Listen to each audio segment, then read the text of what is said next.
এই পিচ্ছি, এই দেখ তো ঘড়িতে কটা বাজে। আরে তুমি তো জানো আমি ঘড়ি দেখতে পারি না। আরে আচ্ছা আচ্ছা, এক কাজ কর, তুই গিয়ে দেখ যে ছোট কাঁটাটা কোথায় আছে আর বড় কাঁটাটা কোথায় আছে, তাহলেই হবে। তুই দেখে এসে আমায় বল। আচ্ছা ঠিক আছে, দেখছি। 5 minutes later. হ্যাঁ মা, দেখে এলাম ঘড়ি। হ্যাঁ, তো কি দেখলি?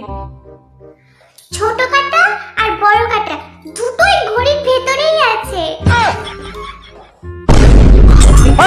আমার ঘর তা করে বিলাই আমার ঘরে খাও, আমার এনা দিকা করিয়া খার বাড়িতে দাও।